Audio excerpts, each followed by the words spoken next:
ಎಲ್ರಿಗೂ ನಮಸ್ಕಾರ. ವಿಶ್ವದಲ್ಲೇ ಅತಿ ದೊಡ್ಡ ಸ್ಟ್ಯಾಚ್ಯೂ ಆಗಿರ್ತಕ್ಕಂಥ ಚಾಮುಂಡೇಶ್ವರಿ ಟೆಂಪಲ್ ಅಲ್ಲಿ ನಾನು ಬಂದಿದ್ದೀನಿ ಇವಾಗ.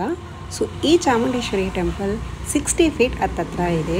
ಸೊ ಈ ಟೆಂಪಲ್ನ ಸ್ಪೆಷಾಲಿಟಿ ಏನಂತಂದರೆ, ಇಲ್ಲಿ ಬರೋ ಭಕ್ತಾದಿಗಳು ಅವ್ರ ಮನಸ್ಸಿನಲ್ಲಿ ಯಾವುದೇ ಬೇಡಿಕೆಗಳು ಕೋರಿಕೆಗಳು ಇದ್ದರೆ 7 ವಾರ ಅಥವಾ 3 ವಾರ ಬಂದು ಈ ಬಸವನಿಗೆ ತೆಂಗಿನಕಾಯಿ ಕಟ್ಟಿ ಹೋದರೆ ಆ ಬೇಡಿಕೆಗಳು ಏನೇ ಇದ್ದರೂ ನೆರವೇರುತ್ತೆ ಅಂತ ಹೇಳ್ತಾರೆ.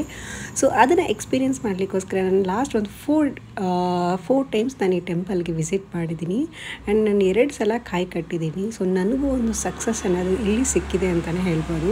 ಸೊ ಈ ಬಸವನ ಸ್ಪೆಷಾಲಿಟಿ ಏನಂತ ಹೇಳಿದ್ರೆ, ನಮ್ಮ ಮನಸ್ಸಿನಲ್ಲಿ ಏನೇ ಕೋರಿಕೆಗಳಿದ್ರೂ ಪಾದ ಕೇಳಿದ್ರೆ ಸೊ ಲೆಫ್ಟ್ ಲೆಗ್ ಕೊಟ್ಟರೆ ಆಗಲ್ಲ ಅಂತ, ರೈಟ್ ಲೆಗ್ ಕೊಟ್ಟರೆ ಆಗುತ್ತೆ ಅಂತ. ಸೊ ನನಗೆ 2 ಸಲನೂ ರೈಟ್ ಲೆಗ್ಗೆ ಕೊಟ್ಟಿದೆ. ಸೊ ಒಳ್ಳೆಯದಾಗಿದೆ. ಸೊ ನನಗೆ ಅದನ್ನು ಖುಷಿ ಆಯಿತು. ಇಲ್ಲಿ ನೋಡಿ ಎಷ್ಟು ಜನ ಭಕ್ತರುಗಳು ಇಲ್ಲಿ ಬರ್ತಾ ಇದ್ದಾರೆ, ಅವರ ಬೇಡಿಕೆಗೋಸ್ಕರ ಅವರ ಕೋರಿಕೆಗೋಸ್ಕರ ತೆಂಗಿನಕಾಯಿ ಕಟ್ತಾ ಇದ್ದಾರೆ ಅಂತ. ಯಾರು ಸುಮ್ಮನೆ ಬಂದು ಈ ಥರ ಕಟ್ಟೋಕ್ಕಾಗಲ್ಲ. ನಂಬಿಕೆ ಇಲ್ಲದೆ ಯಾವುದೇ ಒಂದು ವಿಷಯನೂ ಇಲ್ಲಿ ನಡೆಯಲ್ಲ. ಸೊ ನಾನು ಬಂದಿದ್ದೀನಿ, ನನ್ನ ನಂಬಿಕೆ ನೆರವೇರಿದೆ, ನನಗೂ ಪಾಸಿಟಿವ್ ಆಗಿ ಫೀಲ್ ಆಗಿದೆ, ತುಂಬ ಖುಷಿ ಅನ್ನಿಸ್ತಾ ಇದೆ. ಸೊ ನಿಮ್ಮ ಲೈಫಲ್ಲೂ ನಿಮ್ಮ ಪ್ರಾಬ್ಲಮ್ಸ್ ಇದೆ ಅಂತ ಹೇಳಿದರೆ, ಆ ಪ್ರಾಬ್ಲಮ್ಸ್ಗಳಿಂದ ನೀವು ಹೊರಗಡೆ ಬರಬೇಕು ಅಂತ ಹೇಳಿದರೆ ಅಟ್ಲೀಸ್ಟ್ ಒಂದು 3 ವೀಕ್ಸ್ ಬನ್ನಿ. ನಿಜವಾಗ್ಲೂ ಮನಸ್ಸಿಂದ ಬೇಡ್ಕೊಂಡು ಇಲ್ಲಿ ಕಾಯಿ ಕಟ್ಟಿ ನಿಮಗೂ ಸಕ್ಸಸ್ ಸಿಗುತ್ತೆ ಅಂತ ನಾನು ಹೇಳ್ಕೊಳ್ಳೋಕೆ ಇಷ್ಟಪಡ್ತೀನಿ. Thank you so